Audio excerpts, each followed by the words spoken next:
Assalamualaikum warahmatullahi wabarakatuh, guys. The main event of Zuba Boxing 5 is Garcia versus Cortez.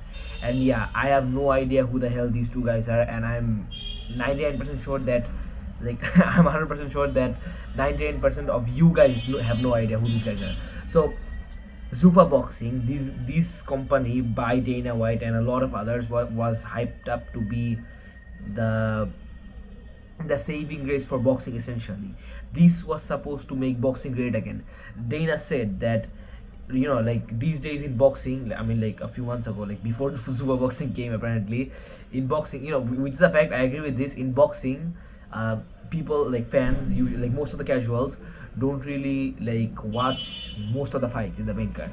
They only watch for the main event and sometimes the co-main event, which is 100% true. In boxing, it's mostly name value that carries the entire sport, which is 100% true. And the brutal reality is that as a sport, mixed martial arts is so much more entertaining than boxing, that you wouldn't watch. Like, I as a boxing fan myself, I wouldn't watch, like I most likely wouldn't watch two random unnamed guys go at it for go the whole 12 rounds for a fight, right?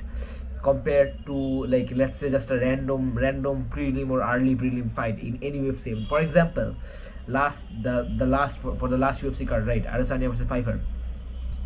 I had no idea who Bahamandas or Musayev was.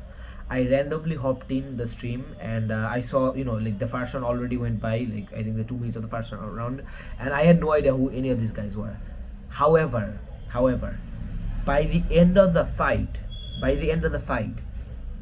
I was more entertained than I have ever been by seeing any boxing fights, because it's just the sport itself. As a sport, mixed martial arts, like, as a sport, MMA, like for fans to watch MMA, we don't need that much name value. Obviously, yeah, name value is very important, and for them to be official ranked fights, that's also very important. Obviously, for undisputed title fights, but in boxing, those are much more necessary. And Dana White said that Zuba Boxing will bring something to the table, something to the sport itself, that will make you wanna watch all the fights in in the cards of the upcoming boxing Zuba Boxing events. But like he. However, what actually turned out was completely different. As I said in the beginning of the video, Garcia versus Cortez. No one knows who the hell these guys are. I saw Proper Boxing, who is like one of the most hardcore boxing fans on YouTube. I saw, I saw in their latest podcast video on YouTube, they were joking. They were joking about this Cortez versus Garcia. No one knows who the hell these guys are. This to be the main event of one of their one of the numbered events, which it's just hilarious. And the thing is, so far, I personally, as a boxing fan, I only watched the first main event, like the first event, not the event, just the first just the first main event fight. Like Zuba Boxing one, Callum Walsh, I believe, yeah, Callum Walsh was on it, and I forgot his opponent's name. I know Callum Walsh is basically Dana's golden boy in boxing, but yeah, exactly, like that's the point. I didn't watch Jayo Pataya fight, and I'm glad that I didn't, because that fight, it was very obvious that Jai was gonna get a knockout, and he didn't. He dominated most of the entire fight basically, but still, I watched the highlights, of course, but still, it's not worth it. And speaking of Jai Pataya, right? I'm pretty sure you guys know at this point that he got stripped of his IBF belt that he has worked his entire life to get. He told in the post-fight presser that he sacrificed a lot for that belt specifically. For example, his grandma's funeral, which is just it's depressing. But after this whole situation went down, that a fighter as big as Jayo Pataya getting stripped of the belt because he signed with Zuba Boxing, after an event like this, I'm pretty sure, like, Dana is saying shit like, we'll sign everybody, we'll sign, like the reporter said, like, for example, Shakur Stevenson and Alexander Usyk, and Dana said, like, do you consider them to be the best in the world? If yeah, then hell yeah, of course we'll let them, which is just diabolical. never will any of these guys, guys who have actual, who actually know what they're getting themselves into, as we have seen from Jayo Patai getting stripped. None of these guys will ever join Zuba boxing ever. Shakur Stevenson, Alexander Usyk, Tyson Fury, because they know like what they are in there for, like what they have in store for them. For example, Conor Ben, right? This is a huge deal. Conor Ben signed to Zuba Boxing and he got paid like $50 million or something. The thing is, people see that shit and they get confused. First of all, UFC fighters, they must be getting depressed by seeing that shit, because of, and very understandably so, because Dana don't pay them shit, and he's giving off $15 million to a guy who has never been a world champion, Conor Ben.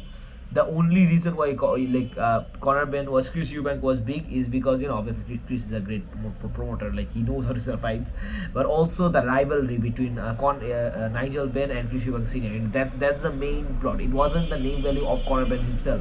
Conor is a very entertaining fighter, sure, but when it comes to actual superstar level, the only reason why Conor Ben was so big is obviously because of the Nigel Benn and Chris Eubank saga, and also Eddie Hearn. He really hyped up Conor Ben, and that really played a huge part into the entire branding of Conor Ben, and more than anything, it's Zuffa boxing. It's not what Dana promised us to be, and the brutal reality is that it was never gonna be. And I'm really confused at what Turki Al Sheikh's game plan is with this, because he is supporting super boxing with his with his entire will, by obviously allowing Dana White to buy Conor Ben, and also hosting the Fury Mahmoudov fight, right?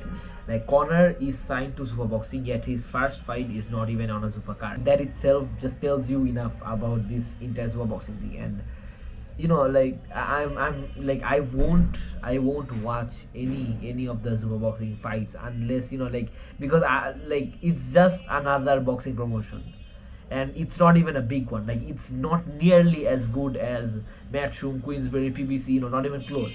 And Dana slammed these companies for not having enough events.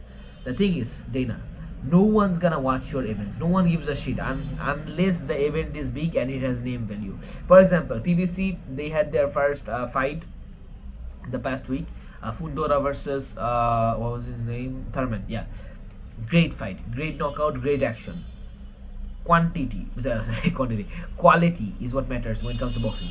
In MMA, sure, quantity is very important, because we want to see we want to see a fight, an entire card every other week.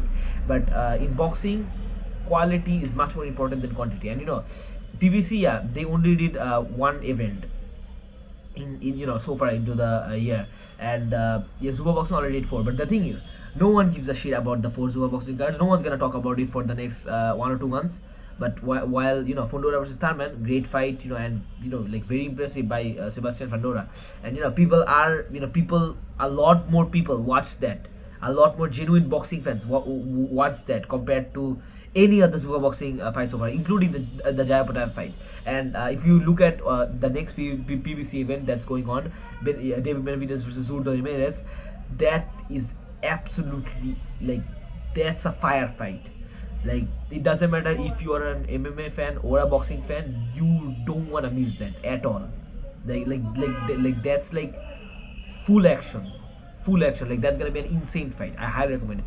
Anyways, I'm just really excited. It's been a while. Really glad. So yeah, thank you so much. Thank you guys so much for watching. I know my commentary is still a bit broken, but inshallah it will get better. But thank you so much, you guys, for watching. Inshallah, I will say this. Assalamu alaikum wa rahmatullahi wa barakatuh.